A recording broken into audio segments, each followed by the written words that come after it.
नमस्कार प्यारे साथियों, ज्ञान विचार कहानी चैनल में आपका स्वागत है।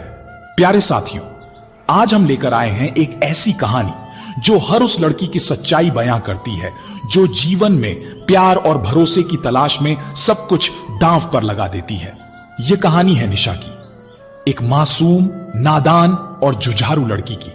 निशा, जिसने बिन बाप के अपने और अपनी मां के लिए जिंदगी की हर मुश्किल का सामना किया। हालातों ने उसे कमजोर नहीं बनाया बल्कि और मजबूत कर दिया।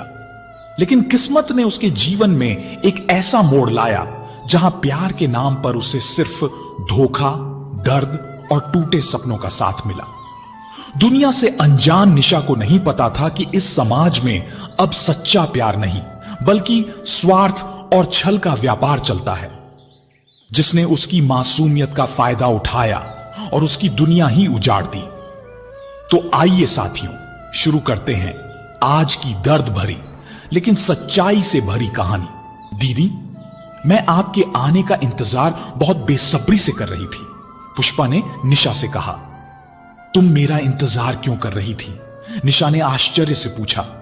दीदी, आप इस हॉस्टल की वार्डन है ना, और यहां आने वाले सभी बच्चे आपको बहुत पसंद करते हैं क्योंकि आप उन्हें बहुत प्यार करती हैं, इसलिए बच्चे आपकी सभी बातें मानते हैं। दीदी, 3 दिन पहले एक 8 से 9 साल की बहुत प्यारी बच्ची इस हॉस्टल में आई है। वह बहुत उदास रहती है। उसने 3 दिनों से ठीक से खाना भी नहीं खाया है। मैंने बहुत कोशिश की पर उसके चेहरे की उदासी खत्म नहीं हुई। मैं इसलिए आपका इंतजार कर रही थी कि आप ही उस बच्ची के चेहरे पर मुस्कान ला सकती हैं। पुष्पा ने अपनी बात स्पष्ट की। कब आई वह बच्ची? निशा ने पूछा। आज 3 दिन हो गए दीदी। उसके पापा उसे छोड़ने आए थे। जब वह जाने लगे तो बच्ची बहुत रो रही थी। वह यहां हॉस्टल में रुकना नहीं चाहती थी पर उसके पापा ने उसे डांट कर चुप करा दिया। वो मासूम बच्ची डांट खाकर चुप हो गई। दीदी, मुझे वह आदमी बिल्कुल अच्छा नहीं लगा। वह तो उस बच्ची के साथ ऐसा व्यवहार कर रहा था जैसे वह उसका पिता नहीं, कोई अनजान व्यक्ति हो। पुष्पा ने निशा को बताया। चलो, मैं उस बच्ची के पास चलती हूं, निशा ने कहा और वह पुष्पा के साथ उस बच्ची से मिलने चल दी। निशा जब उस बच्ची के रूम में पहुंची तो वह चुपचाप अपनी किताब गोद में रखकर कुछ खोज रही थी। निशा को देखकर उस लड़की की रूम पार्टनर खुश होकर बोली, मैडम, आप कब आई? निशा ने मुस्कुराते हुए कहा, अभी थोड़ी देर पहले आई हूं। अपनी रूम पार्टनर की बात सुनकर उस बच्ची ने चौंक कर उधर देखा जहां निशा खड़ी थी। निशा मुस्कुराते हुए उस बच्ची के पास आई और उसके पास बैठकर बोली, तुम्हारा नाम क्या है बेटा? उस बच्ची ने धीरे से कहा, पीहू।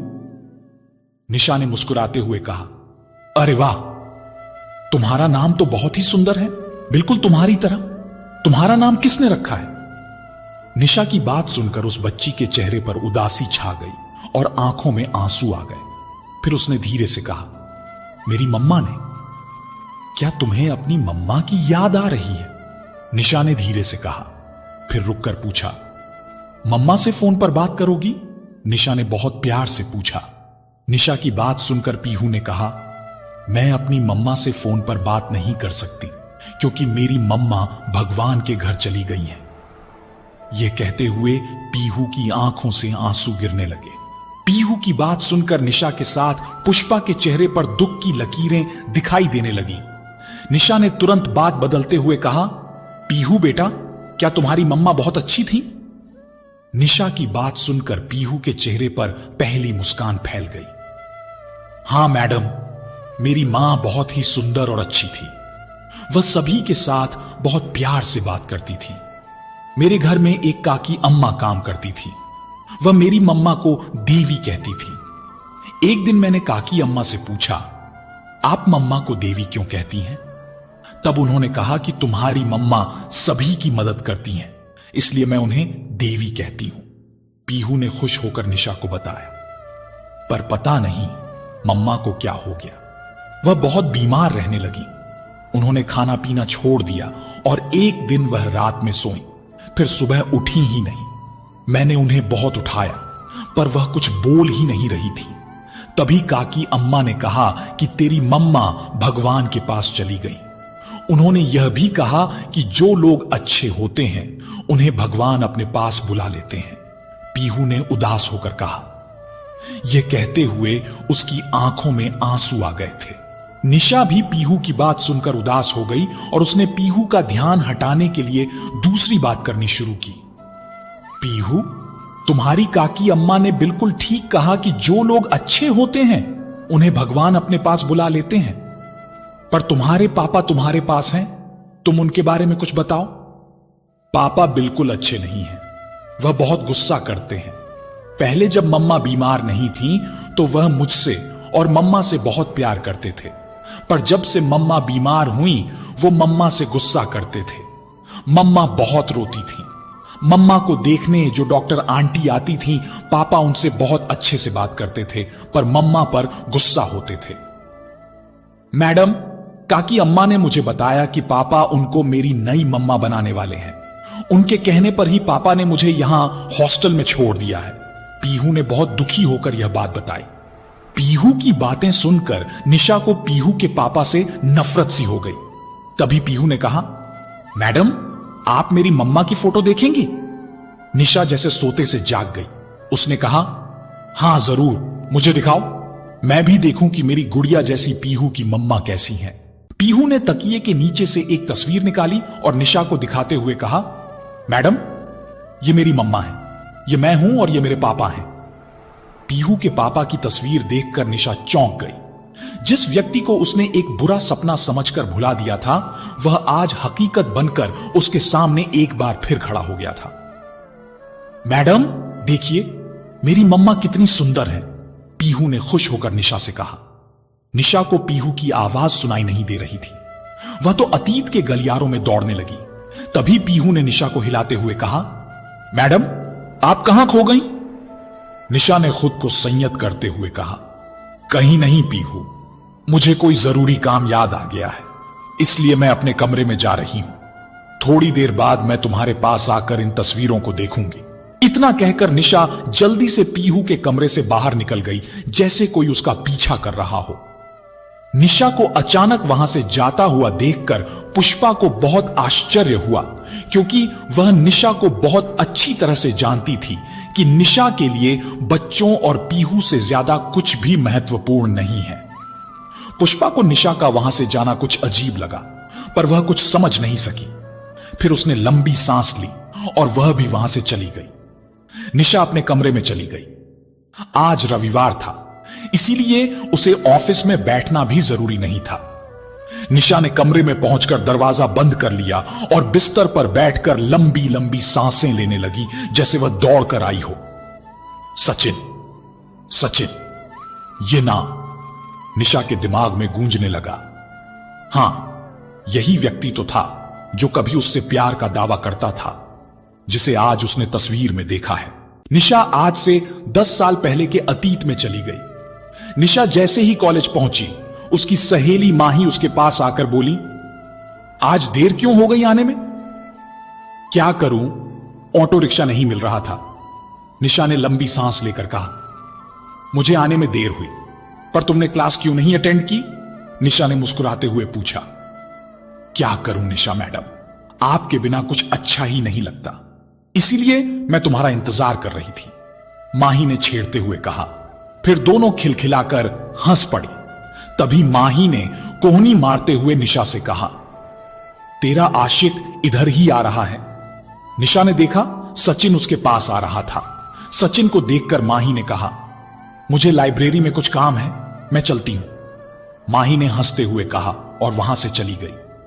निशा, मैं तुम्हारा इंतजार कर रहा था, मुझे तुमसे जरूरी बात करनी है, सचिन ने गंभीर मुद्रा में कहा।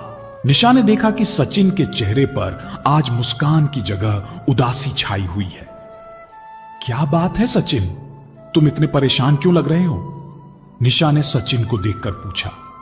चलो कहीं बाहर चलते हैं, वहीं बैठकर तुम्हें बताऊंगा, सचिन ने गंभीर लहजे में जवाब दिया। थोड़ी देर बाद वे दोनों शिव मंदिर के कैंपस में बैठे हुए थे। यह शिव मंदिर शहर से थोड़ी दूरी पर स्थित था, जहां ज्यादा लोगों की भीड़ भाड़ नहीं होती थी। इसलिए निशा और सचिन अक्सर यहां आ जाते थे। अब बताओ सचिन, क्या बात है? निशा ने सचिन का हाथ अपने हाथों में लेकर प्यार से पूछा। सचिन सिर झुकाकर चुपचाप बैठा रहा। उसने कोई जवाब नहीं दिया। सचिन, तुम कुछ बोलते क्यों नहीं? मुझे घबराहट हो रही है, निशा ने परेशान होकर पूछा।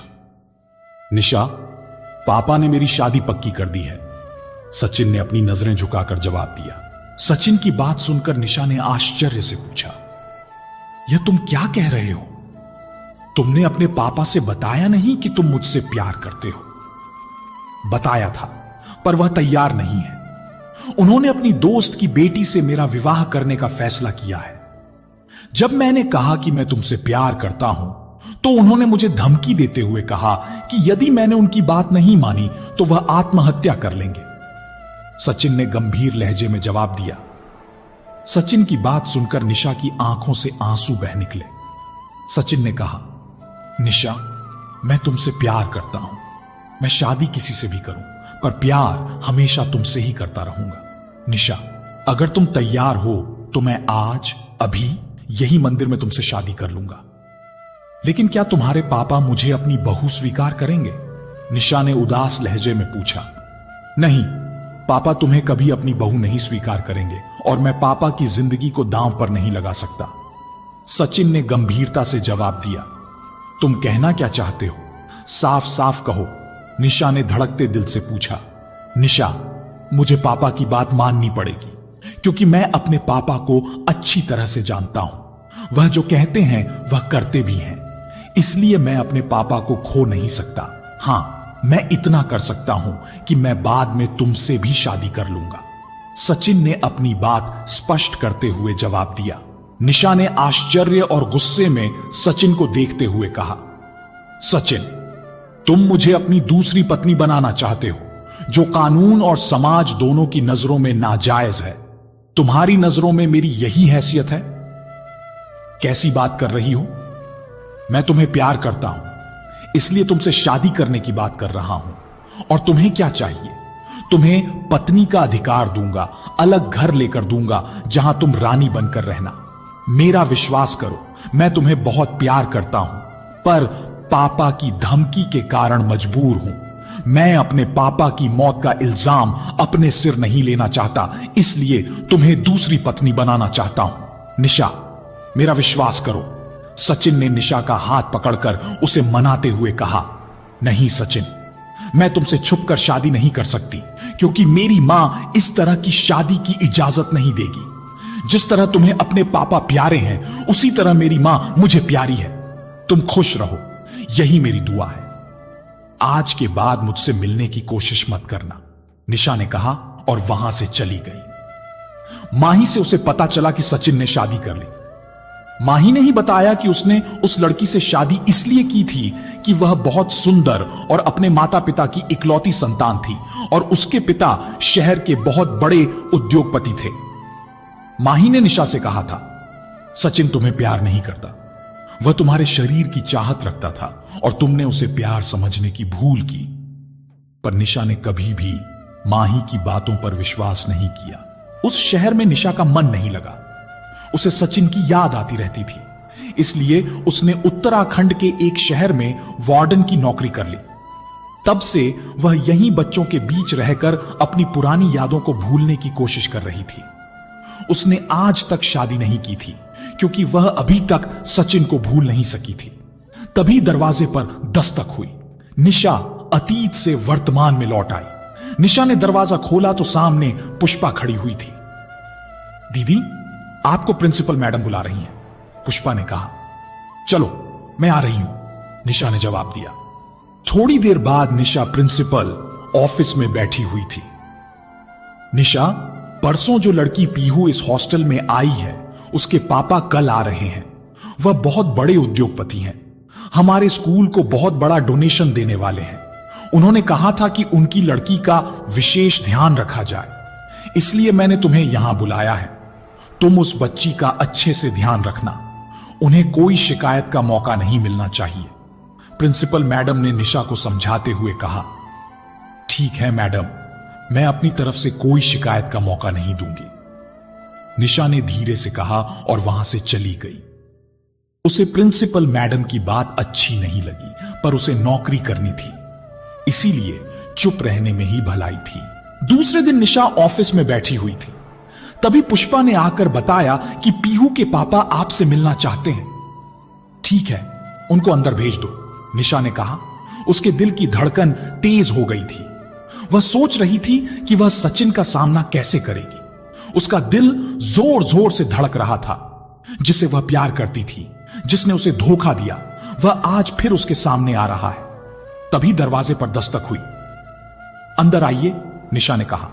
सचिन जैसे ही अंदर आया, सामने निशा को देखकर चौंक गया। निशा, तुम यहां की वार्डन हो? उसने आश्चर्य से पूछा।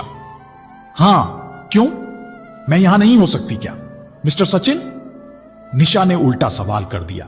निशा की बात सुनकर सचिन सक पका गया। नहीं, मेरे कहने का तात्पर्य यह नहीं था। तुम यहां की वार्डन हो, मैं यह नहीं जानता था, सचिन ने अपनापन दिखाते हुए कहा। आप मुझसे क्यों मिलना चाहते थे मिस्टर सचिन? निशा ने रुखाई से पूछा। मैं चाहता हूं कि मेरी बेटी का विशेष ध्यान रखा जाए। उसके लिए मैं अतिरिक्त फीस देने को तैयार हूं, सचिन ने गर्व से जवाब दिया। तब तो आपको उसे अपने साथ घर में रखना चाहिए, निशा ने व्यंग्य से मुस्कुराते हुए कहा। सचिन निशा की बात सुनकर सक पका गया, फिर स्वयं को संभालते हुए बोला, मैं शादी करने जा रहा हूं। पीहू ने अभी अभी अपनी मां को खोया है। वह प्रिया को अपनी मां का स्थान नहीं दे पाएगी, इसलिए मैं यह चाहता हूं कि वह प्रिया से दूर रहे। जब वह समझदार हो जाएगी तो खुद ही समझ जाएगी कि मैंने उसे यहां हॉस्टल में क्यों रखा था, सचिन ने बेशर्मी से जवाब दिया। मिस्टर सचिन, आप कैसे बाप और पति हैं जो अपनी बेटी की भावनाओं को आहत कर रहे हैं और अपनी पत्नी के प्यार का अपमान भी। अभी 2 महीने पहले पीहू ने अपनी मां को और आपने अपनी पत्नी को खोया है। उसे कुछ समय तो देते कि वह अपनी मां को भूल सके, उसके बाद शादी करते, निशा ने नफरत से कहा। मैडम निशा जी, पीहू ने जरूर अभी 2 महीने पहले अपनी मां को खोया है, पर मैंने अपनी पत्नी को 5 साल पहले ही खो दिया था, क्योंकि वह पत्नी के फर्ज निभाने लायक नहीं थी। हर समय बीमार रहती थी। मुझे भी पत्नी का सुख चाहिए, इसलिए मैं और ज्यादा इंतजार नहीं कर सकता, सचिन ने बेशर्मी से मुस्कुराते हुए जवाब दिया। सचिन की बात सुनकर निशा के दिमाग ने काम करना बंद कर दिया। वह सोचने पर मजबूर हो गई। उसके सामने जो शख्स बैठा है, क्या वह वही व्यक्ति है जो उसे प्यार करने का दावा करता था? उसके सामने बैठा व्यक्ति वासना का पुजारी है। यह तो किसी से प्यार कर ही नहीं सकता, यह तो औरतों के शरीर से प्यार करता है। चलो, अच्छा हुआ कि आज इस व्यक्ति के चेहरे का मुखौटा उतर गया, नहीं तो मैं जीवन भर इस मुखौटे के पीछे का घिनौना चेहरा पहचान न पाती, निशा ने सोचा। निशा सचिन की बात सुनकर उसे घृणा से देखते हुए बोली, मिस्टर सचिन, आप यहां से जा सकते हैं। आज के बाद आपको जो भी बात करनी हो वो प्रिंसिपल मैडम से कीजिएगा, मुझसे नहीं। आज मैं बहुत खुश हूं कि मेरा निर्णय बिल्कुल सही था। मैंने तुम्हें पहचानने में कोई भूल नहीं की थी। निशा की नफरत भरी निगाहों को देखकर सचिन वहां बैठा नहीं रह सका। वह ऑफिस से बाहर निकल गया। सचिन के जाते ही निशा ने लंबी सांस ली। जब तक सचिन उसके सामने बैठा था, उसका दम घुट रहा था। उसकी बेशर्मी और ढिठाई देखकर निशा अवाक रह गई थी। उसे अपने आप पर गुस्सा आ रहा था कि वह कितने घृणित इंसान को अब तक अपने मन मंदिर में बिठाए हुए थी।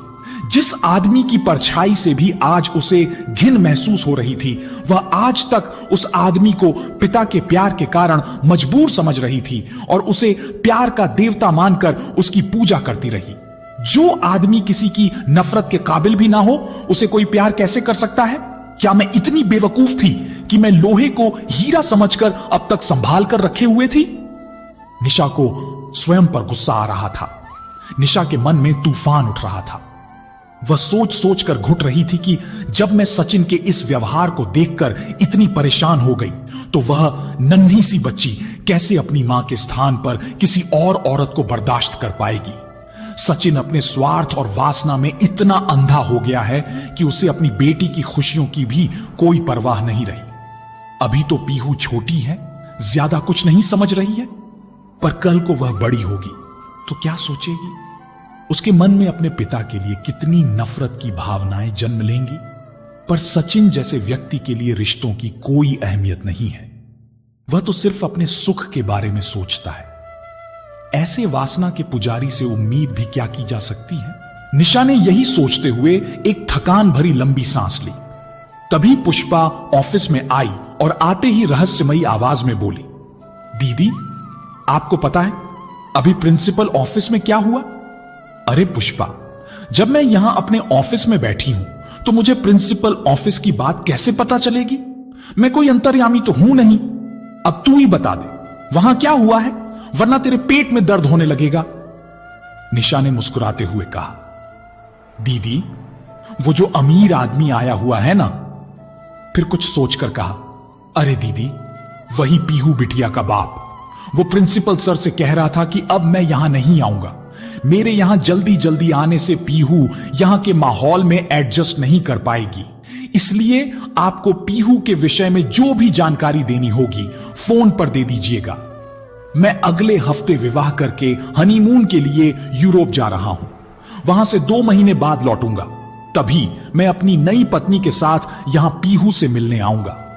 दीदी, क्या कोई बाप इतना निष्ठुर हो सकता है कि वह अपनी 8 साल की बच्ची को हॉस्टल में छोड़कर विदेश हनीमून मनाने जाए? पुष्पा ने मुंह बनाते हुए गुस्से में पूछा। इन अमीर लोगों के दिलों में रिश्तों की कोई अहमियत नहीं होती। इनके अपने सुख के आगे सब बेकार है। अच्छा ये बताओ, वह आदमी अपनी बेटी से मिला? निशा ने सचिन के विषय में पूछा। नहीं दीदी, वो प्रिंसिपल साहब से मिलकर चला गया। अपनी बेटी से मिलने नहीं गया और बेटी को पता ही नहीं चला कि उसके पापा चले गए हैं। जब मैंने पीहू बिटिया से कहा, तुम्हारे पापा चले गए, तो उसने आश्चर्य से मेरी ओर देखा।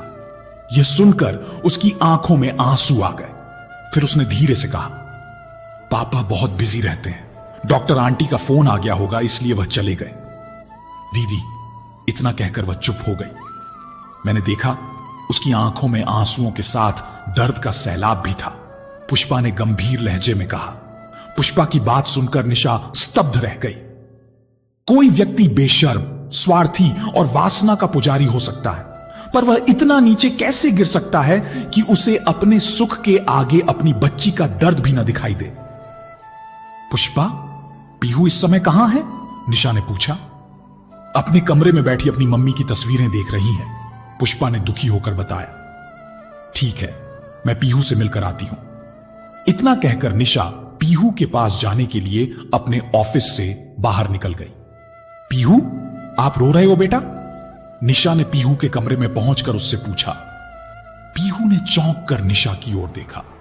उसकी आंखों में आंसू थे। उसने जल्दी से अपने आंसुओं को दोनों हाथों से पोंछते हुए घबरा कर कहा, नहीं मैडम, मैं अपनी मम्मा की तस्वीर देख रही थी। निशा पीहू के पास आकर उसके पास बैठते हुए बोली, पीहू, एक बात बताओ, जब तुम्हारी मम्मा तुम्हारे पास थी तब भी तुम उनके सामने रोती थी? नहीं मैडम, मेरी मम्मा मुझे कभी रोने नहीं देती थी।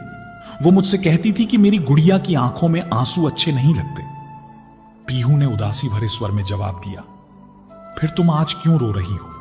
तुम्हें रोता देखकर तुम्हारी मम्मा उदास हो जाएंगी। क्या तुम ऐसा चाहती हो? निशा ने धीरे से पूछा। मैडम, मम्मा अब मुझे कहां देख सकती हैं? वो तो भगवान के पास चली गई हैं। पीहू ने उदास होकर मासूमियत से पूछा। तुम्हारी मम्मा अब स्टार बनकर वहां से तुम्हें देख रही हैं।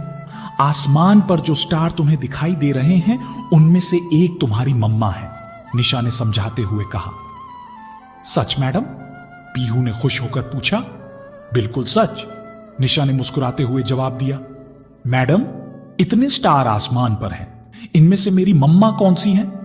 मुझे कैसे पता चलेगा? पीहू ने मासूमियत से पूछा। उसके चेहरे पर असमंजस के भाव दिखाई दे रहे थे।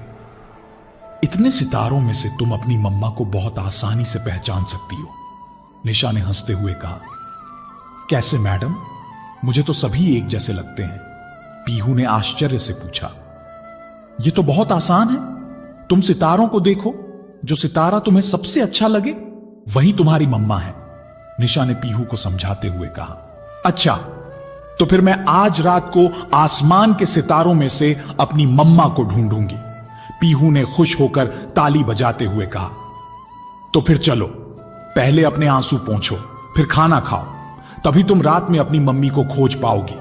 अगर तुमने खाना नहीं खाया तो तुम्हें तुम्हारी मम्मा दिखाई नहीं देगी, निशा ने रहस्यमय स्वर में कहा। अच्छा, क्या ऐसा होता है? पीहू ने घबराकर जल्दी से पूछा। बिल्कुल ऐसा ही होता है, तुम्हारी निशा मैडम सच कह रही हैं। तभी दरवाजे के पास से आवाज सुनाई दी। निशा और पीहू ने चौंक कर पीछे मुड़कर देखा तो वहां स्कूल के वाइस चेयरमैन खड़े मुस्कुरा रहे थे। उन्हें देखकर निशा हड़बड़ाकर खड़ी हो गई और जल्दी से बोली, निखिल सर, आप यहां? कोई काम था तो मुझे बुला लिया होता, आपने यहां आने का कष्ट क्यों किया? निशा निखिल को अपने सामने देखकर घबरा गई। वह जल्दी निखिल के सामने पड़ती नहीं थी, क्योंकि निशा ने निखिल की आंखों में अपने लिए प्यार को पढ़ लिया था।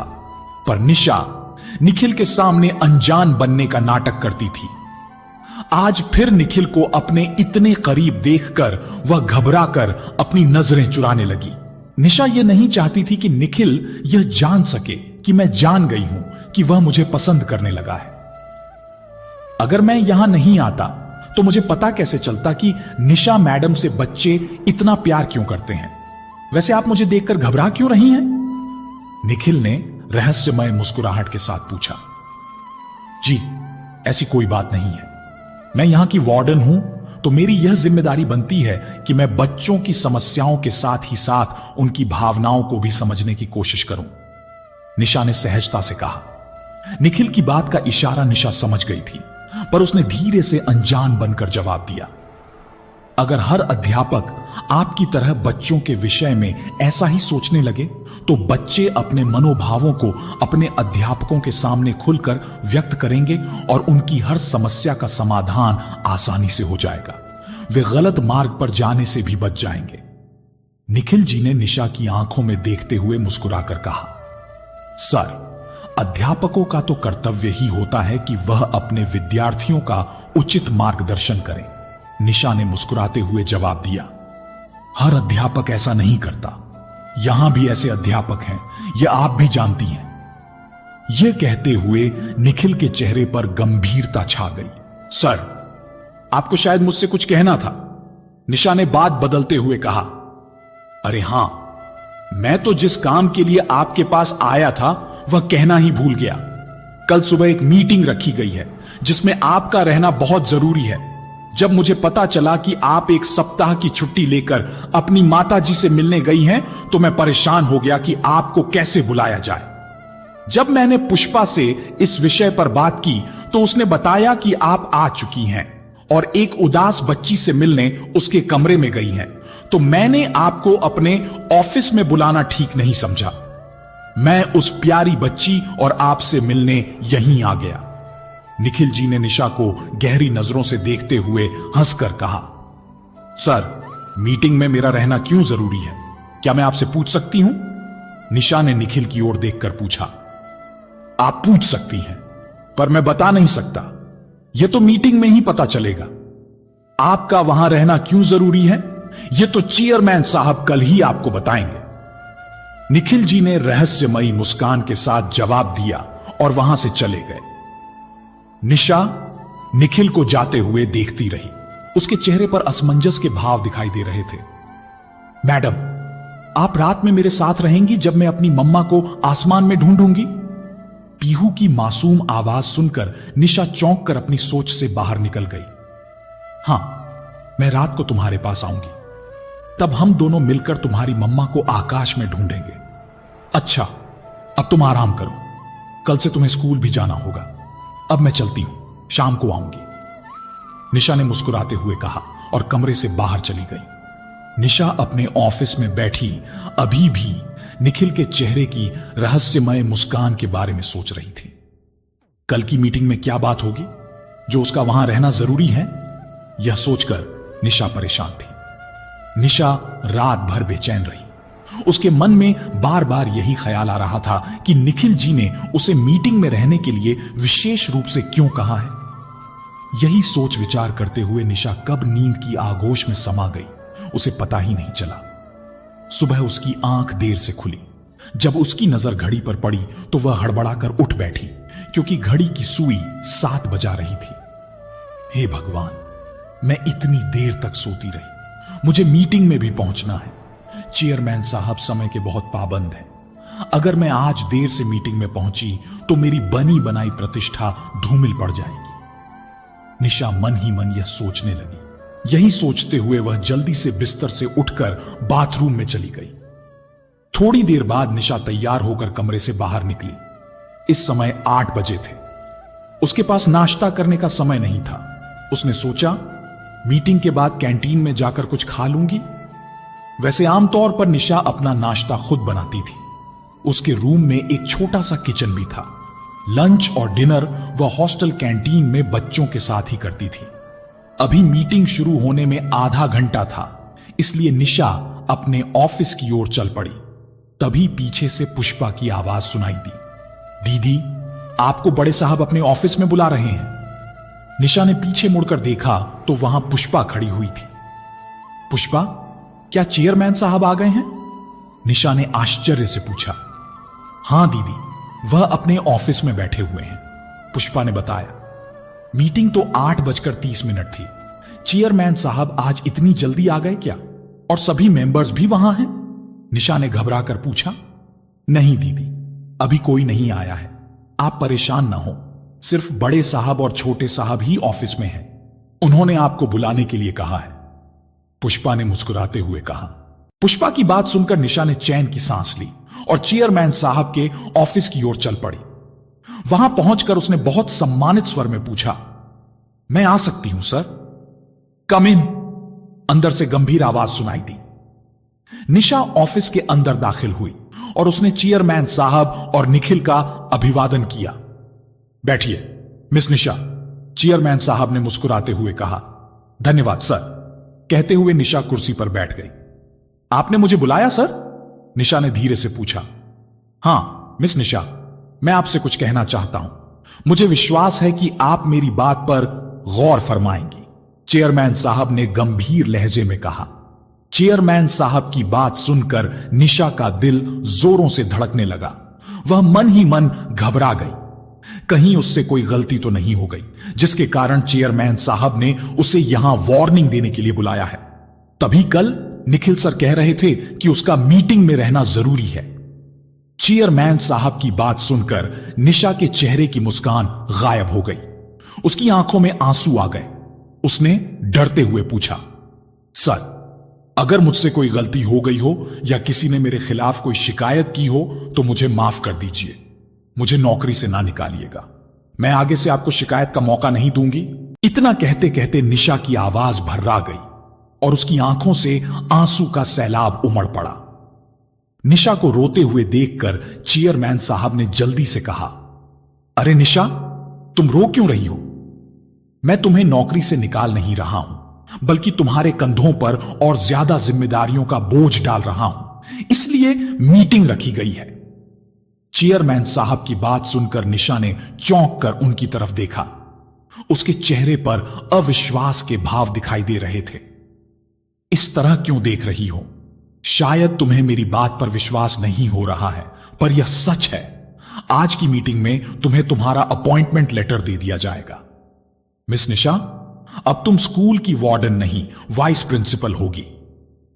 चेयरमैन साहब ने मुस्कुराते हुए कहा, मैं इतनी बड़ी जिम्मेदारी नहीं संभाल पाऊंगी। मुझे वार्डन ही रहने दीजिए सर। निशा ने घबराकर डरते हुए कहा, तुम क्या कर सकती हो यह तुम खुद नहीं जानती, पर हम अच्छी तरह से जानते हैं।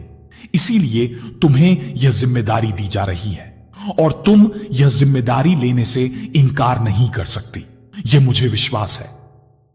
चेयरमैन साहब ने मुस्कुराते हुए गंभीरता से कहा, ठीक है सर, मैं आपके कहने पर यह जिम्मेदारी उठाने को तैयार हूं, लेकिन मैं अपने पहले पद को भी नहीं छोड़ूंगी।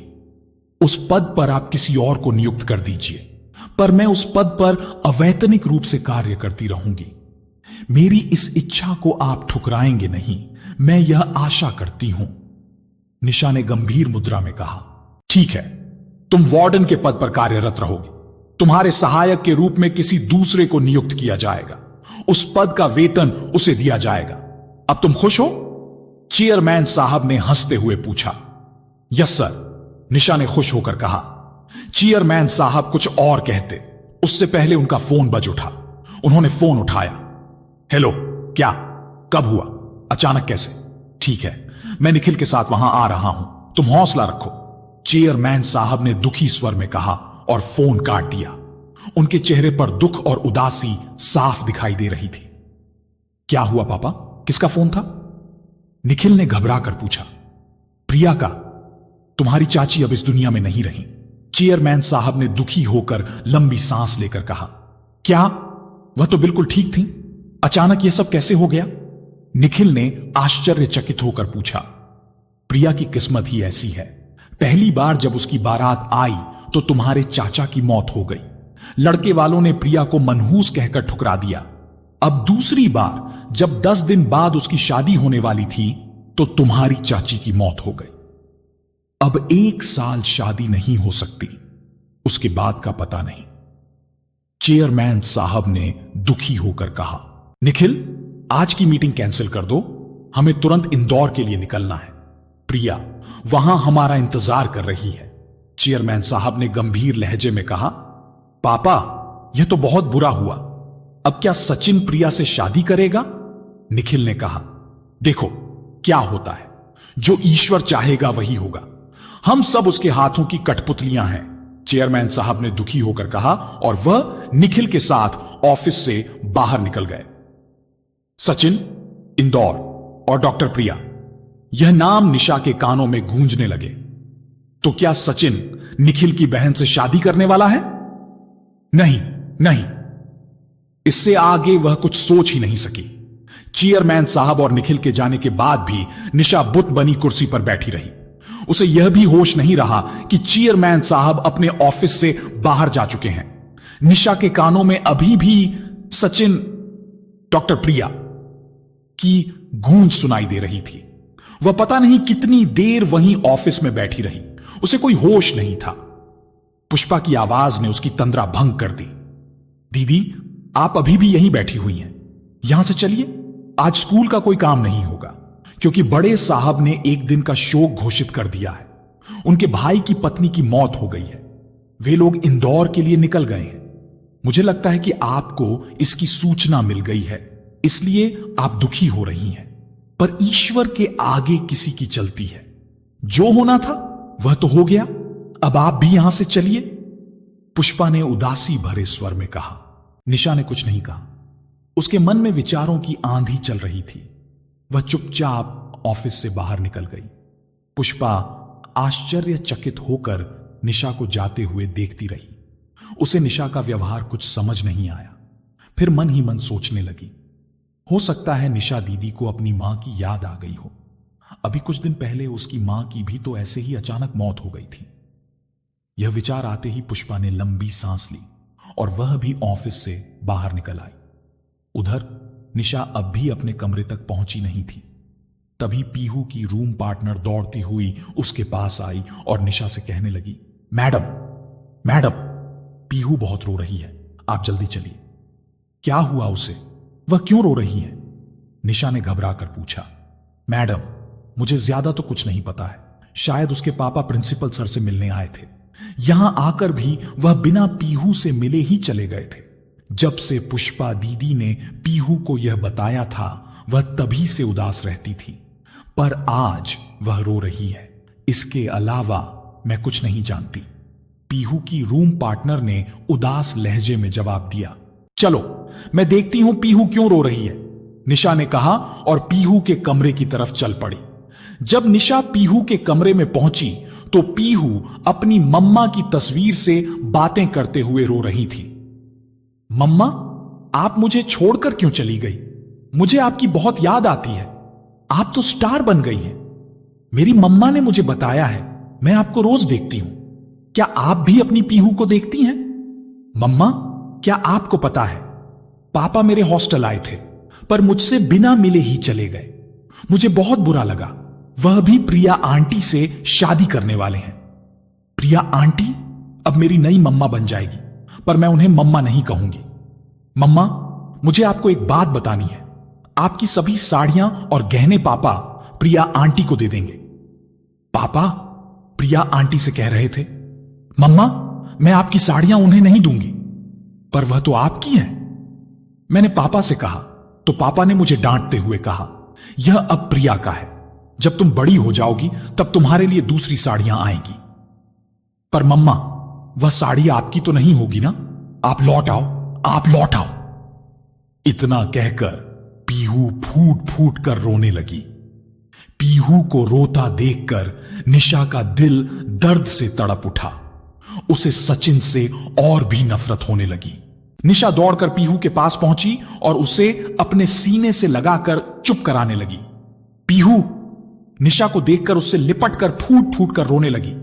निशा ने उसे रोने दिया जिससे उसका मन हल्का हो जाए। थोड़ी देर बाद पीहू चुप हुई। निशा ने उसके आंसू पोंछे और झूठी नाराजगी जताते हुए कहा, मैंने तुम्हें समझाया था कि अगर तुम रोओगी तो तुम्हारी मम्मा दुखी होगी और वह भी रोने लगेगी, पर तुमने मेरी बात नहीं मानी। अब मैं तुमसे बात नहीं करूंगी। निशा ने बुरा सा मुंह बनाया। नहीं मैडम, आप मुझसे नाराज ना होइए। अब मैं कभी नहीं रोऊंगी। आप मुझे मेरी मम्मा जैसी लगती हैं, पीहू ने निशा को मनाते हुए कहा। अच्छा चलो, मैंने तुम्हें माफ किया, पर तुम मुझे यह बताओ कि मैं तुम्हें तुम्हारी मम्मा जैसी क्यों लगती हूं? निशा ने मुस्कुराते हुए पूछा। आपकी आंखें और आपके लंबे सुनहरे बाल बिल्कुल मेरी मम्मा की तरह ही हैं। मेरी मम्मा के बाल मुझे बहुत अच्छे लगते थे। मैं उन्हें अपने हाथों से छूती थी और मम्मा के बालों में कंघी भी करती थी। जब मम्मा बीमार थीं, आप मेरी मम्मा की तरह साड़ी पहनती थीं, इसलिए मेरी मम्मा जैसी लगती हैं। पीहू ने निशा की ओर देखते हुए कहा। अच्छा, तुम्हारी मम्मा के बाल सुनहरे थे जैसे तुम्हारे हैं? निशा ने मुस्कुराते हुए कहा। हां, पर मेरे बाल उतने लंबे नहीं हैं। पीहू ने उदास होकर कहा। अभी तुम छोटी हो, इसलिए तुम्हारे बाल भी छोटे हैं। जब तुम अपनी मम्मा जितनी बड़ी हो जाओगी तो तुम्हारे बाल भी बिल्कुल तुम्हारी मम्मा की तरह लंबे हो जाएंगे। समझी बुद्धू? निशा ने हंसते हुए कहा। पीहू भी निशा की बातें सुनकर हंसने लगी। निशा पीहू से बातें कर जरूर रही थी, पर उसके मन मस्तिष्क में विचारों की आंधी अभी भी चल रही थी। उसने कुछ सोचकर पीहू से पूछा, पीहू, जिस औरत से तुम्हारे पापा शादी करने वाले हैं, क्या वह तुम्हें डांटती थी? नहीं, पापा कभी मुझे उनके पास जाने ही नहीं देते थे। एक बार वह मेरे कमरे में मुझसे मिलने आई थी। तभी वहां पापा आ गए और उनका हाथ पकड़कर उन्हें कमरे से बाहर लेकर चले गए। उनके जाने के बाद मेरे पास आकर बोले, तुम कभी प्रिया के पास नहीं जाना, उसे बच्चे अच्छे नहीं लगते। अगर तुम उसके पास गई तो वह तुम्हें मारेगी, फिर तुम मुझसे शिकायत नहीं करना। इसलिए मैं तुम्हें पहले ही प्रिया के बारे में सब बता दे रहा हूं। अगर तुम्हारे कारण प्रिया ने मुझसे शादी करने से इनकार कर दिया तो मैं तुम्हें हॉस्टल भेज दूंगा। पीहू ने उदास स्वर में मायूसी से कहा, क्या तुम्हारे पापा ने तुम्हें हॉस्टल तुम्हारी नई मम्मा के कारण भेजा है? निशा ने आश्चर्य व्यक्त करते हुए कहा। पता नहीं, पर मैं तो डॉक्टर आंटी के पास जाती ही नहीं थी, पीहू ने धीरे से जवाब दिया। अच्छा चलो, इन बातों को छोड़ो और कुछ बातें करें। तुम मुझे यह बताओ, तुम्हें क्या अच्छा लगता है? निशा ने मुस्कुराते हुए पूछा। मुझे गाना सुनना और गाना दोनों बहुत अच्छा लगता है।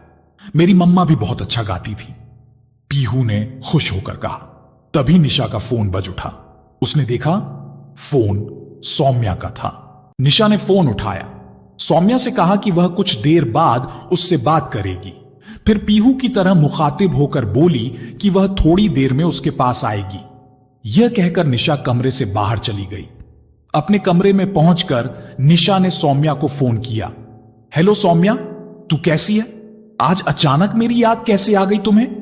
निशा ने शिकायती लहजे में कहा। मैंने तो तुम्हें याद भी कर लिया, तुम तो हमें कभी याद भी नहीं करती। इसे कहते हैं उल्टा चोर कोतवाल को डांटे। सौम्या ने भी प्यार भरे गुस्से से शिकायत की। ठीक है, मैं मानती हूं कि मैंने फोन नहीं किया, पर तुम्हें तो पता है मैं यहां स्कूल में वार्डन हूं। दिन रात 24 घंटे की नौकरी है। समय नहीं मिलता। जब मिलता भी है तो उस समय रात रहती है तो संकोच में फोन नहीं करती। तुम उस समय जीजा जी के साथ होगी, पर तुम्हारे साथ तो ऐसा नहीं है। तुम जब चाहो मुझे फोन कर सकती हो। ज्यादा देर ना सही, थोड़ी देर तो बात कर ही सकती हो। पर अब तुम्हें मेरी फिक्र कहां है? मां ने तो मरकर मेरा साथ छोड़ दिया, तू जीते जी ही छोड़ दे रही है। निशा ने भारी आवाज में कहा। अच्छा, अब ज्यादा इमोशनल ब्लैकमेल करने की जरूरत नहीं है। तू जीती, मैं हारी। अब हर दिन मैं तुम्हें फोन किया करूंगी। तुम्हें शिकायत करने का मौका नहीं मिलेगा, और एक समय ऐसा आएगा जब तू मेरा फोन उठाना छोड़ देगी। सौम्या ने खिलखिलाकर हंसते हुए कहा, यह अच्छी दादागिरी है। करोगी तो बोर कर दोगी, वरना करोगी ही नहीं। निशा ने चिढ़कर कहा, हम तो ऐसी ही हैं मैडम। अगर मुझसे दोस्ती की है तो मुझे झेलना पड़ेगा। सौम्या ने चिढ़ाते हुए कहा, भूतों से पीछा छुड़ाना मुश्किल होता है, यह मुझे पता है। निशा ने चिढ़ाते हुए कहा, मैं भूत नहीं, चुड़ैल हूं। जिसको पकड़ती हूं तो वह मेरे जंगल से छूट नहीं सकता, यह तुम्हें पता है। सौम्या ने भी निशा को चिढ़ाते हुए कहा, मुझे पता है मेरी मां, मैं जानती हूं। तुमसे बहसबाजी में कोई जीत नहीं सकता। तुम मेरे जीजा जी का क्या हाल करती होगी? निशा ने मुस्कुराते हुए कहा, तभी तो मेरे पतिदेव मेरी हर बात बिना बहस किए मान लेते हैं। यह तो मेरा जन्मसिद्ध अधिकार है। सौम्या ने नहले पर दहला लगाया। झांसी की रानी से कौन पंगा लेगा? किसको अपनी शामत बुलानी है? निशा ने खिलखिलाकर हंसते हुए कहा। निशा की बात सुनकर सौम्या ने गंभीर स्वर में कहा, बालिके, तुम तो बहुत समझदार निकली। बड़ी जल्दी मेरी बात समझ गई। मां ने सुना है कि संगति का असर जल्दी पड़ता है। निशा ने भी गंभीर लहजे में कहा। फिर दोनों सहेलियां खिलखिलाकर हंसने लगी। अच्छा, यह सब छोड़, मैंने तुम्हें जो बताने के लिए फोन किया है, पहले वह सुन। सौम्या ने धीरे से कहा, ऐसी क्या बात है जिसे बताने के लिए तू इतनी उतावली हो रही है? कहीं जीजा जी का किसी और लड़की से चक्कर तो नहीं शुरू हो गया है? निशा ने मजाक लहजे में पूछा। तेरे जीजा जी तो ठहरे पत्नी भगत। मैं तेरे सचिन के बारे में बात करने वाली हूं, जिसे तू मासूम बच्चा समझती थी, सौम्या ने चिढ़कर कहा। सचिन का नाम सुनते ही निशा खामोश हो गई।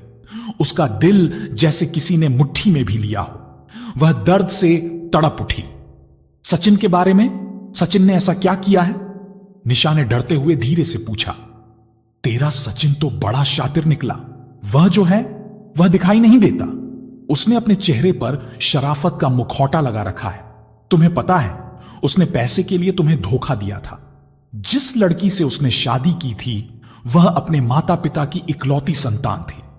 सचिन ने उससे शादी की, पर दूसरी औरत से भी उसके नाजायज संबंध थे। जब इस बात का पता उसकी पत्नी को चला तो उसने उसे तलाक देने की धमकी दी। तब सचिन ने मगरमच्छी आंसू बहाकर उसे मना लिया और बाद में उसे स्लो पॉइजन देकर उसकी हत्या कर दी। सौम्या ने सचिन के बारे में धमाका किया। सौम्या की बात सुनकर निशा सिर से लेकर पांव तक कांप गई। उसने हकलाते हुए आश्चर्य से कहा, नहीं, ऐसा नहीं हो सकता। तुम्हें किसने बताया? रश्मि ने। तुम्हें रश्मि तो याद है ना? सौम्या ने गुस्से में कहा। तुम रश्मि की बातों पर कैसे विश्वास कर सकती हो? वह तो एक नंबर की झूठी थी।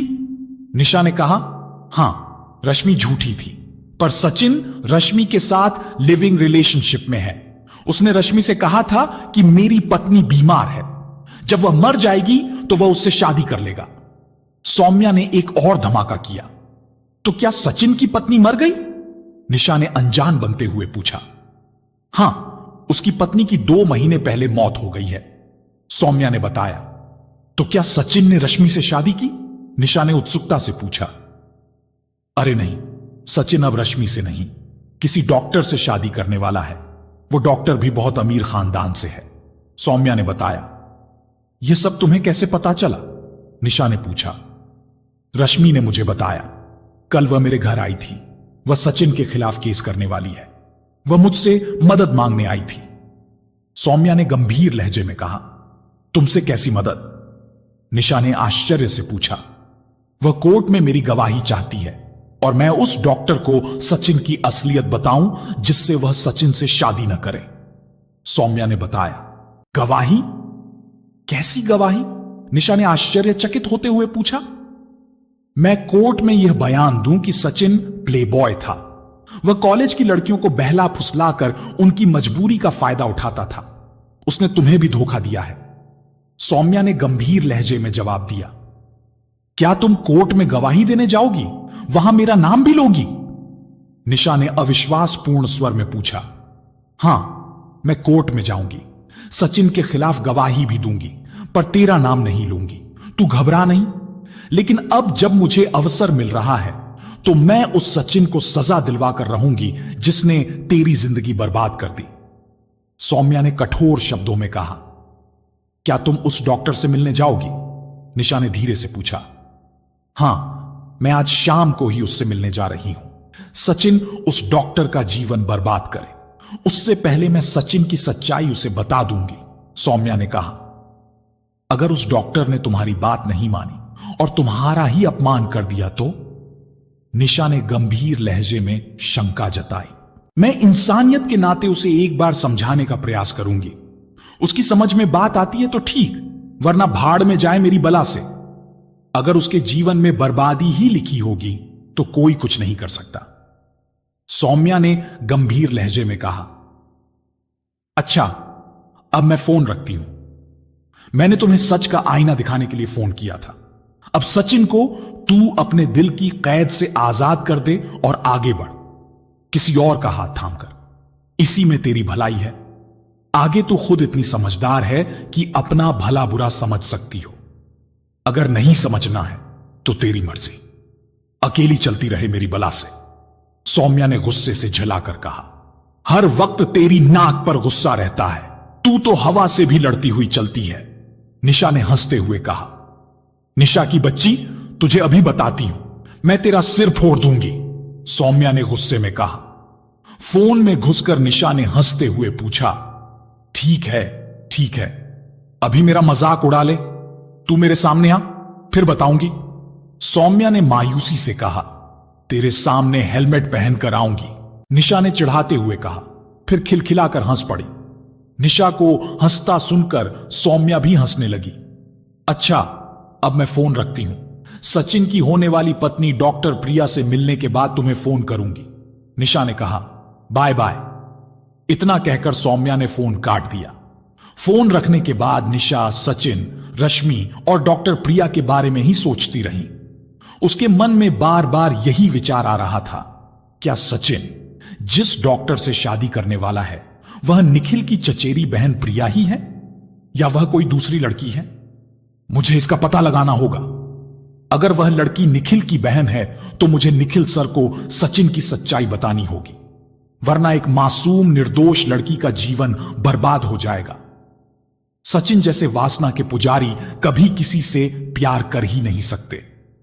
मुझे लगता है कि डॉक्टर प्रिया ने सचिन को शादी से पहले अपने शरीर को छूने की इजाजत नहीं दी होगी, इसलिए वह उससे शादी कर रहा है।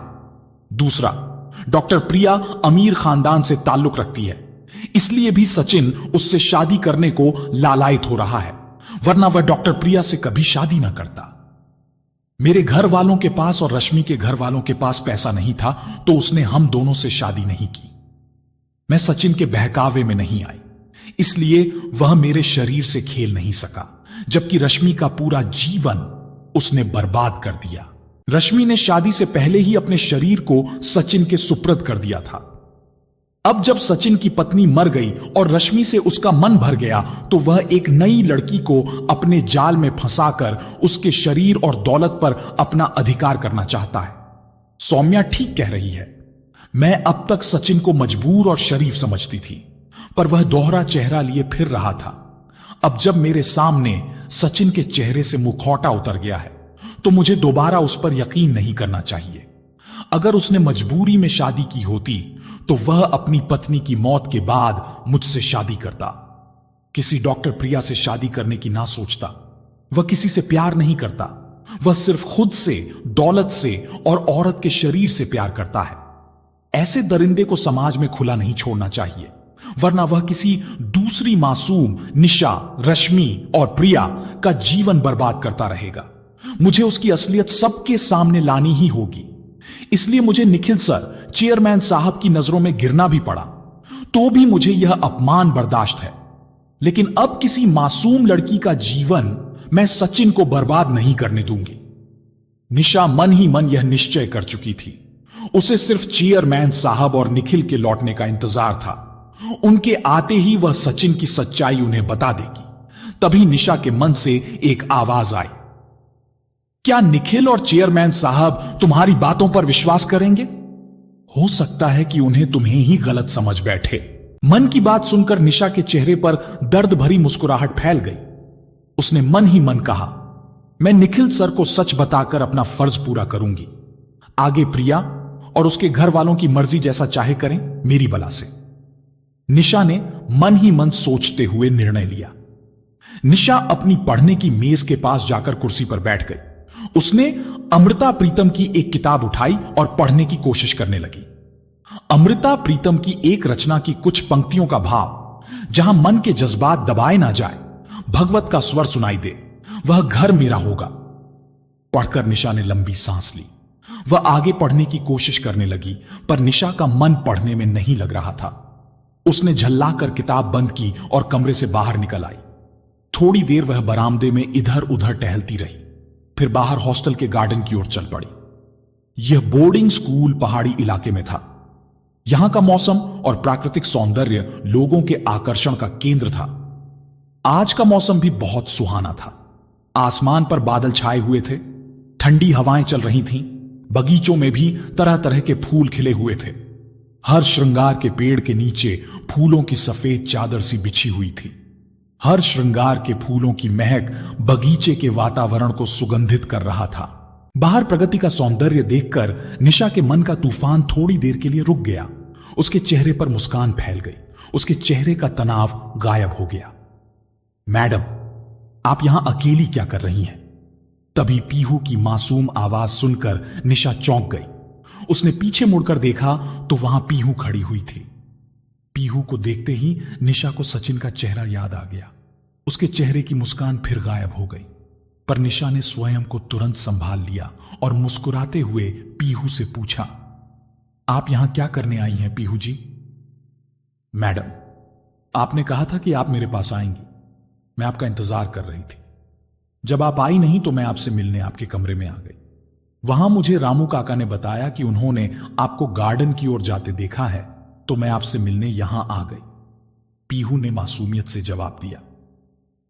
अच्छा, तो आप मेरी जासूसी कर रही थी? निशा ने पीहू को गुदगुदाते हुए कहा। गुदगुदी लगने से पीहू खिलखिलाकर हंसने लगी। उसकी मासूम हंसी से पूरा वातावरण ही गूंजायमान हो उठा। निशा बहुत देर तक पीहू से बातें करती रही।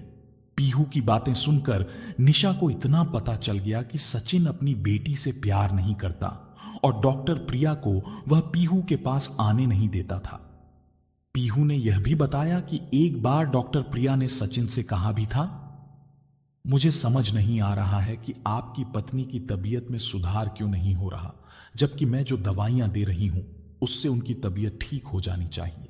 पीहू की बात सुनकर निशा को सौम्या की बात याद आ गई कि सचिन अपनी पत्नी को स्लो पॉइजन दे रहा था जिससे वह मर जाए। इसका मतलब यह है कि डॉक्टर प्रिया की दवा इसलिए काम नहीं कर रही थी क्योंकि सचिन अपनी पत्नी को धीमा जहर दे रहा था।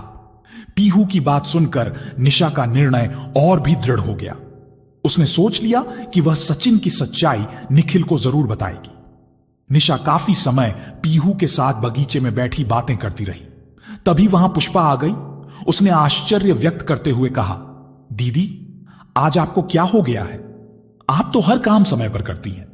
आज दोपहर का 2:30 बज रहा है और आप खाने के लिए मेस में नहीं आई, तो मैं समझ गई कि आप आज परेशान हैं और आप यहां बगीचे में ही बैठी होंगी।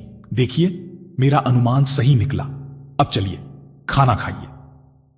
यह दुनिया है, यहां मरना जीना लगा ही रहता है, पर किसी के मरने से जिंदगी नहीं रुकती। आप कब तक दुखी रहोगी? यहां सभी ने यह समाचार सुना, पर किसी को कोई फर्क नहीं पड़ा। एक आप हैं जो अभी तक शोक में डूबी हुई हैं। पुष्पा की बात सुनकर निशा धीरे से मुस्कुरा दी। वह पुष्पा को क्या बताती कि वह क्यों दुखी और परेशान है। अच्छा मेरी दादी अम्मा, मुझे तुम्हारी बात समझ में आ गई, चलो खाना खाते हैं। निशा ने बात को बदलकर मुस्कुराते हुए कहा। पुष्पा भी निशा की बात सुनकर मुस्कुरा दी। फिर तीनों मेज की ओर चल पड़े। खाना खाने के बाद निशा ने पीहू को उसके कमरे में छोड़ा और खुद अपने कमरे में आ गई। उसके सिर में दर्द हो रहा था।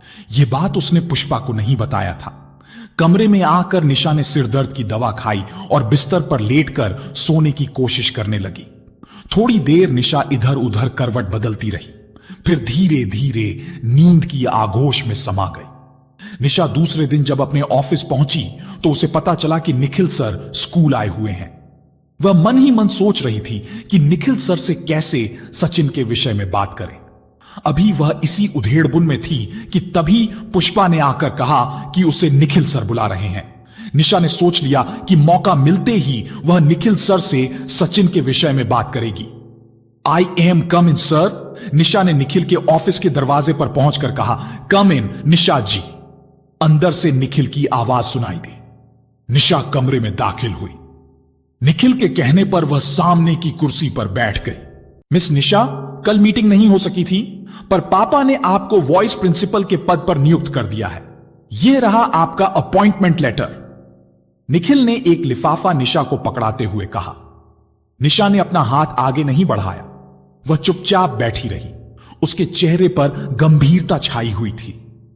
निशा को गंभीर देखकर निखिल ने गंभीर लहजे में पूछा, क्या बात है निशा जी? लगता है कि आप खुश नहीं हैं, पर कल तो आप इस पद पर कार्य करने के लिए तैयार थी, फिर आज ऐसा क्या हो गया?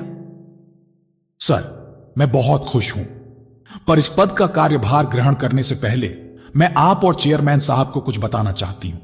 उसके बाद जो आपका फैसला होगा वही मेरा होगा। निशा ने गंभीर लहजे में कहा। आप क्या बताना चाहती हैं? क्या उस बात का ताल्लुक आपसे है? निखिल ने गहरी नजरों से निशा को देखते हुए पूछा। सर, उसका संबंध मेरे साथ साथ आपके होने वाले बहनोई सचिन से भी है। निशा ने गंभीर मुद्रा में कहा। क्या सचिन? सचिन के विषय में आप क्या बताना चाहती हैं और सचिन का आपसे क्या रिश्ता है? निखिल ने गंभीर लहजे में पूछा। उसके स्वर में कड़वाहट थी। सर, यह बात यहां ऑफिस में नहीं की जा सकती। मैं सभी बातें चेयरमैन साहब के सामने कहना चाहती हूं। अगर वहां आपकी बहन प्रिया भी हो तो और भी अच्छा होगा, निशा ने धीरे से कहा। उसके चेहरे पर घबराहट साफ दिखाई दे रही थी। निखिल कुछ देर निशा को घूरता रहा, फिर गंभीर लहजे में बोला, ठीक है, मेरे साथ मेरे घर चलिए निशा जी। इतना कहकर वह ऑफिस से बाहर निकल गए। निशा भी निखिल के पीछे चल पड़ी। निखिल ने पोर्च में पहुंचकर अपनी गाड़ी का दरवाजा खोला। निशा को गाड़ी में बैठने के लिए कहकर खुद ड्राइविंग सीट पर बैठ गए। निशा के गाड़ी में बैठते ही कार स्कूल कैंपस से बाहर निकल गई। कुछ टीचर्स ने निखिल के साथ निशा को कार में बैठते हुए देखा। उनकी समझ में कुछ नहीं आया। वह एक दूसरे का मुंह देखते हुए आपस में कान्हा फूंसी करने लगे। तभी वहां पुष्पा आ गई। उसने वहां खड़े लोगों की बातें सुन ली। वह लोग निखिल और निशा के संबंधों को लेकर उल्टी सीधी बातें कर रहे थे। आप लोगों के पास दूसरा कोई काम नहीं है क्या, जो आप लोग निखिल साहब और निशा दीदी के बारे में उल्टी सीधी बातें बना रहे हैं? निशा दीदी वार्डन हैं, कोई विशेष काम रहा होगा इसलिए बड़े साहब से मिलने गई होंगी। आप लोग तो अपना काम ठीक से करते नहीं, बस दूसरों में बुराइयां ढूंढते रहते हैं, पुष्पा ने गुस्से में कहा। पुष्पा की बात सुनकर सभी की सिटी बिट्टी गुम हो गई। वह सभी जानते थे कि पुष्पा निशा और निखिल की बहुत खास है। कहीं उसने निखिल को कुछ बता दिया तो उनकी नौकरी खतरे में पड़ सकती है। इसलिए उन लोगों ने कोई बहस नहीं की और चुपचाप वहां से खिसक ली। उधर निखिल गाड़ी चलाते हुए मन ही मन यही सोच रहे थे कि सचिन के बारे में निशा ऐसा क्या जानती है जो पापा और प्रिया को बताना चाहती हैं। उन्होंने निशा से कुछ पूछा नहीं। गाड़ी चलाते रहे। निशा भी गुमसुम बैठी रही। उसके हृदय में तूफान उठा हुआ था, पर उस तूफान को वह अपने मन में ही दबाए बैठी हुई थी। थोड़ी देर बाद गाड़ी रुकने से निशा की तंद्रा भंग हुई। उसने चौंक कर देखा तो गाड़ी एक शानदार महल के कंपाउंड में खड़ी हुई थी। गाड़ी के रुकते ही एक नौकर भागकर आया और उसने कार का दरवाजा खोला। निखिल कार से बाहर निकल गए। जब तक नौकर निशा की तरफ का दरवाजा खोलता, निशा स्वयं कार का दरवाजा खोलकर बाहर निकल आई थी। अपने मालिक के साथ एक सुंदर सी लड़की को देखकर बूढ़े नौकर के चेहरे पर मुस्कान फैल गई। वह निशा को निखिल की दोस्त समझने की भूल कर रहा था। निखिल निशा को लेकर घर के अंदर गए। अंदर बड़े से हॉल में पहुंचते ही निशा की आंखें चौंधिया गईं। हॉल की सजावट किसी राजमहल से कम नहीं थी। छत से बड़े बड़े फैंस लटक रहे थे। दीवारों पर बेशकीमती तस्वीरें टंगी हुई थीं। हॉल के बीचों बीच 4 बड़े सोफों का सेट लगा हुआ था। कीमती गमलों से हॉल को सजाया गया था। हॉल की भव्यता और सुंदरता देखकर निशा अचंभित हो रही थी। तभी उसकी नजर चेयरमैन साहब पर पड़ी, जो एक सोफे पर बैठे हुए थे। उन पर नजर पड़ते ही निशा ने उन्हें प्रणाम किया। तभी वहां निखिल की माताजी भी आ गई। उन्होंने निखिल के साथ निशा को देखा तो उनके चेहरे पर रहस्यमय मुस्कुराहट फैल गई। अरे निशा, तुम निखिल के साथ यहां कोई खास बात है क्या? चेयरमैन साहब ने आश्चर्य व्यक्त करते हुए गंभीर मुद्रा में पूछा। पापा, निशा जी आप और प्रिया से सचिन के विषय में कुछ कहना चाहती हैं, इसलिए मैं इन्हें यहां लेकर आया हूं, निखिल ने गंभीर लहजे में कहा। सचिन के विषय में चेयरमैन साहब ने आश्चर्य से पूछा। यस सर, यह समय इन बातों का नहीं है, पर कहीं प्रिया जी के साथ कुछ गलत ना हो जाए, इसलिए मैं यह सब बताने जा रही हूं। जब कल आपने कहा था कि प्रिया जी 10 दिन बाद सचिन से शादी करने वाली थी, अब शादी टल जाएगी, तो मैं सचिन का नाम सुनकर चौंक गई थी, क्योंकि जिस सचिन को मैं जानती हूं वह भी किसी डॉक्टर प्रिया से ही शादी करने वाला था। पर फिर मैंने सोचा, हो सकता है कि जिस सचिन से प्रिया जी शादी करने वाली है वह कोई और सचिन हो। जिस सचिन को मैं जानती हूं वह नहीं। लेकिन आप लोगों के जाने के बाद मेरी सहेली का फोन आया। उसने जो बातें बताई तो मेरा शक यकीन में बदल गया कि जिस सचिन को मैं जानती हूं उसे उसी से प्रिया जी शादी करने जा रही हैं। निशा ने गंभीर लहजे में कहा, आप जिस सचिन को जानती हैं, अगर मैं उस सचिन से शादी करने जा रही हूं तो इसमें आपको क्या आपत्ति है? निशा जी, तभी प्रिया ने कमरे में आते हुए व्यंग्यात्मक लहजे में पूछा। मुझे कोई दिक्कत नहीं होगी प्रिया जी, अगर आपने सचिन से शादी की तो आपका जीवन खतरे में पड़ जाएगा, निशा ने सपाट स्वर में कहा। तुम सचिन के खिलाफ मुझे भड़काने की कोशिश क्यों कर रही हो? कहीं ऐसा तो नहीं कि तुम खुद सचिन से शादी करना चाहती हो? प्रिया ने व्यंग्यात्मक मुस्कुराहट के साथ कहा। प्रिया जी, आप मुझे गलत समझ रही हैं, मेरा ऐसा कोई इरादा नहीं है, निशा ने जल्दी से कहा। मैं तुम्हारे इरादे अच्छी तरह समझ रही हूं। तुम मुझे सचिन के खिलाफ भड़काकर अपना उल्लू सीधा करना चाहती हो। प्रिया ने गुस्से में कहा। नहीं प्रिया जी, आप मुझे गलत समझ रही हैं। मैं सचिन को अच्छी तरह जानती हूं। वह अपने चेहरे पर शराफत का मुखौटा लगाकर घूम रहा है। अपने शरीफ चेहरे के पीछे उसने अपना घिनौना चेहरा छुपा रखा है, जो आपको दिखाई नहीं दे रहा या आप देखना नहीं चाह रही हैं। निशा ने थोड़ा गुस्से में कहा। मैं देखना चाहती भी नहीं। सचिन मुझसे प्यार करता है। मैं सचिन को अच्छी तरह जानती हूं। वह मुझे कभी धोखा नहीं देगा। इसलिए तुम सचिन के खिलाफ मेरे मन में जहर भरना बंद करो, प्रिया ने चिढ़कर कहा। चेयरमैन साहब, उनकी पत्नी और निखिल निशा की बातें सुनकर स्तब्ध थे। उनके मुंह से कोई आवाज नहीं निकल रही थी। आप सचिन को उतना ही जानती हैं जितना उसने खुद को जानने दिया है। सचिन की एक बेटी भी है जिसका नाम पीहू है। क्या आप उससे मिली हैं? निशा ने प्रिया से ही प्रश्न किया। हां, मैं यह जानती हूं कि सचिन की एक बेटी है, लेकिन पीहू मुझसे मिलना ही नहीं चाहती। वह अपने पापा के साथ किसी भी औरत को बर्दाश्त नहीं करती। अगर सचिन अपनी किसी महिला मित्र को घर लेकर जाता है तो पीहू को गुस्सा आ जाता है। वह गुस्से में आकर उस औरत को चोट भी पहुंचा सकती है। इसलिए सचिन मुझे पीहू से दूर रखता है, प्रिया ने आत्मविश्वास के साथ कहा। सचिन झूठ बोल रहा है। पीहू ऐसी नहीं है। मैं पीहू को अच्छी तरह जानती हूं। निशा ने दृढ़ता से कहा। तुम पीहू को कैसे जानती हो? प्रिया ने निशा को घूरते हुए पूछा। पीहू आपके ही बोर्डिंग स्कूल में पढ़ती है? मैं हॉस्टल की वार्डन हूं। निखिल सर भी पीहू से मिल चुके हैं। क्या आपको पता है कि सचिन ने पीहू से आपके विषय में क्या कहा है? सचिन ने पीहू से कहा है कि आपको बच्चे पसंद नहीं है। अगर पीहू आपके आसपास रहेगी तो आप सचिन से शादी नहीं करेंगे। आपके कारण सचिन ने पीहू को बोर्डिंग स्कूल में डाला है। निशा ने गंभीर लहजे में बताया। नहीं, मैंने ऐसा कुछ नहीं कहा सचिन से। मुझे तो बच्चे बहुत पसंद हैं। जबकि सचिन ने मुझे बताया था कि पीहू अपनी मम्मा की मौत का जिम्मेदार मुझे समझती है, इसलिए मुझसे नफरत करती है। वैसे वह मेरी किसी भी महिला दोस्त को पसंद नहीं करती। प्रिया ने आश्चर्य भरे स्वर में कहा, अगर आपको मेरी बातों पर विश्वास नहीं है तो आप पीहू से मिलकर पूछ सकती हैं कि जो मैंने कहा वह सच है या नहीं।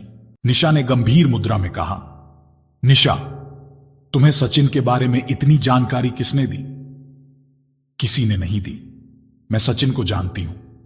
वह मेरे साथ कॉलेज में पढ़ता था और मुझसे प्यार करने का दावा भी करता था, पर मुझसे शादी करने को तैयार नहीं था क्योंकि मेरे पिता के पास पैसा नहीं था। मैं उसके स्टेटस की नहीं थी, इसीलिए वह मुझसे शादी तो नहीं कर सकता था, पर मेरे साथ लिविंग रिलेशनशिप में रहना चाहता। जब मैं इसके लिए तैयार नहीं हुई तो वह मुझे छोड़कर चला गया और एक अमीर खानदान की लड़की से शादी कर ली और रश्मि नाम की लड़की के साथ लिविंग रिलेशनशिप में रहने लगा। जब उसका मन अपनी पत्नी से भर गया तो उसने उसे धीमा जहर देना शुरू कर दिया। इसी कारण आपकी दवाई का असर सचिन की पत्नी पर नहीं हो रहा था। यह बात शायद आपने सचिन से कही भी थी कि आपकी दवाई से उनकी पत्नी की सेहत में सुधार होना चाहिए, पर हो नहीं रहा। ऐसा क्यों है? आप समझ नहीं पा रही हैं। अब तो आपको समझ में आ जाना चाहिए कि आपकी दवाई का असर क्यों नहीं हो रहा था।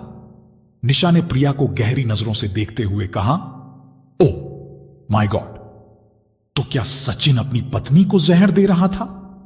प्रिया ने आश्चर्य से पूछा। उसके चेहरे पर अविश्वास के भाव दिखाई दे रहे थे। हां, इस बात का कोई परिणाम मेरे पास नहीं है, पर मैं दावे के साथ कह सकती हूं कि सचिन ने ऐसा किया होगा, वरना वह अपनी पत्नी की मौत के 2 महीने बाद ही आपसे शादी करने की ना सोचता। जब वह हॉस्टल आया और मैंने उससे कहा कि तुम्हारी बेटी अभी छोटी है, जल्दी उसने अपनी मां को खोया है, अब तुम भी उसे अपने से दूर कर रहे हो। लोग क्या कहेंगे? अभी तुम्हारी पत्नी को मरे हुए 2 महीने हुए हैं। जानती है प्रिया जी, उसने मुझे क्या जवाब दिया था? उसने कहा था कि मेरी बेटी ने अपनी मां को 2 महीने पहले खोया है, पर मैंने अपनी पत्नी को 5 साल पहले ही खो दिया है। मेरी भी शारीरिक इच्छाएं हैं। मैं 5 साल से औरत से दूर रहा हूं, इसलिए शादी करने जा रहा हूं। तब मुझे यह बात नहीं पता थी कि वह रश्मि के साथ रिलेशनशिप में है और शराफत का ढोंग कर रहा है, वरना मैं उसी समय उसके चेहरे से शराफत का मुखौटा उखाड़ फेंकती।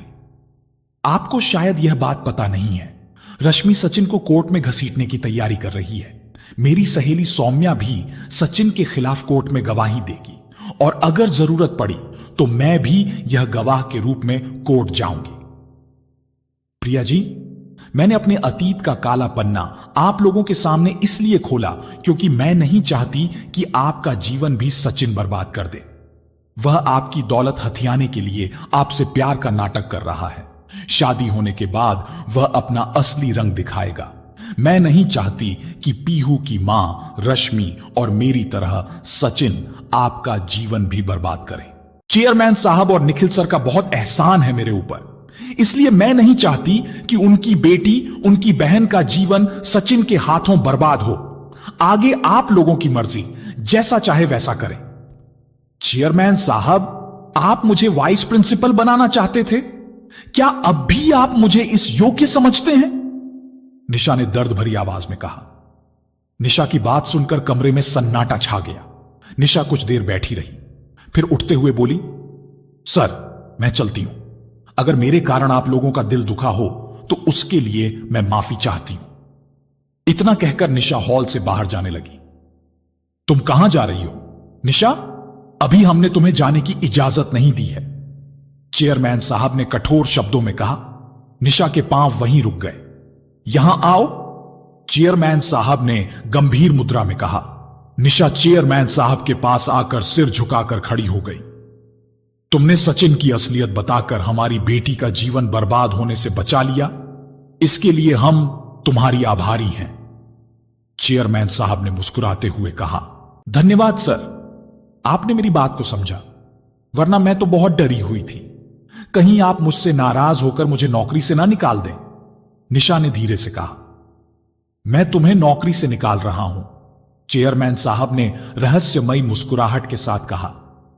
क्या सर, मैंने जो भी सचिन के बारे में कहा है वह सच है। मेरा विश्वास कीजिए, आप मुझे नौकरी से ना निकालिए। मैं कहां जाऊंगी? निशा ने भराई हुई आवाज में कहा। चेयरमैन साहब ने निशा की बात पर कोई ध्यान नहीं दिया और प्रिया की तरफ मुखातिब होकर बोले। प्रिया, अब तुम मेरी बात ध्यान से सुनो। तुम्हारी मां की 13वीं के बाद मैं तुम्हारी शादी अपने दोस्त के बेटे से करने जा रहा हूं। कपिल तुमसे शादी करना चाहता था, पर जब मुझे पता चला कि तुम सचिन से प्यार करती हो तो मैंने कपिल के पिता को मना कर दिया। पर जब सचिन की असलियत हमारे सामने आ गई तो अब सचिन से तुम्हारी शादी नहीं हो सकती, चेयरमैन साहब ने प्रिया से कहा। फिर वह निशा की ओर मुखातिब होकर बोले। तुम क्या कह रही थी कि मैं तुम्हें नौकरी से ना निकालूं? यस सर, निशा ने दुखी मन से कहा। हमारे घर की बहुएं नौकरी नहीं करती, तुम कैसे करोगी? चेयरमैन साहब ने मुस्कुराते हुए कहा। जी, मैं कुछ समझी नहीं। निशा ने चौंक कर हकलाते हुए पूछा। अरे, सीधी सी बात तुम्हें समझ नहीं आई? मैं तुम्हें अपनी बहू बनाना चाहता हूं। चेयरमैन साहब ने निखिल की ओर देखकर हंसते हुए कहा। निखिल ने शर्माकर अपना चेहरा झुका लिया। उसके चेहरे पर मंद मंद मुस्कुराहट फैली हुई थी। निशा को जब चेयरमैन साहब की बात समझ आई तो उसका चेहरा शर्म से लाल हो गया और आंखों में खुशी के आंसू झलक आए। निशा के आंसू देखकर निखिल की मां ने उसे अपने सीने से लगा लिया। निशा उनसे लिपटकर फूट फूट कर रो पड़ी। उसे आज फिर मां के आंचल की छांव मिल गई थी। इस खुशी में उसकी आंखें गंगा जमुना बन खुशी का इजहार कर रही थीं। प्यारे साथियों, इस कहानी से हमें यह स्पष्ट संदेश मिलता है कि सच्चाई और ईमानदारी की ताकत सबसे बड़ी होती है। चाहे जीवन में कितनी भी कठिनाइयां आए, चाहे सामने कितने भी छल, धोखे या स्वार्थी लोग हों, यदि हम सत्य के मार्ग पर अडिग रहें और न्याय के लिए खड़े रहें तो अंततः सत्य की जीत ही होती है। सचिन जैसे द्वैध व्यक्तित्व और लालच से प्रेरित लोग केवल अपने और दूसरों के जीवन में दुख और विनाश ही लाते हैं, जबकि सच्चाई और न्याय ही इंसान को स्थायी सम्मान और शांति प्रदान करते हैं। हमें यह भी सीख मिलती है कि मासूमों और निर्दोषों की रक्षा करना हमारा नैतिक कर्तव्य है। किसी भी परिस्थिति में उनके अधिकारों और सम्मान की रक्षा करना ही हमारी जिम्मेदारी है। निशा ने साहस, समझदारी और धैर्य के साथ सचिन की असलियत को सामने लाकर केवल निखिल और प्रिया का नहीं, बल्कि पीहू जैसी मासूम बच्ची का भी भविष्य सुरक्षित किया। इस कहानी का सबसे महत्वपूर्ण संदेश यह है कि स्वार्थ और छल से कभी कोई खुश नहीं रह सकता, जबकि सच्चाई, निष्ठा और न्याय के मार्ग पर चलने से जीवन में सच्ची खुशी, सम्मान और शांति मिलती है। सत्य की रक्षा करें, अन्याय और छल का सामना साहस के साथ करें और मासूमों व निर्दोषों की रक्षा करना कभी न भूलें। यही जीवन की सबसे बड़ी सीख है। प्यारे साथियों, तो कैसी लगी आपको हमारी यह कहानी? अगर कहानी अच्छी लगी हो तो कमेंट बॉक्स में जरूर बताएं। तो आज के लिए बस इतना ही। मिलते हैं अगली वीडियो में एक और नई कहानी के साथ। तब तक के लिए खुश रहें, अपना और अपनों का ख्याल रखें। जय श्री राधे कृष्ण।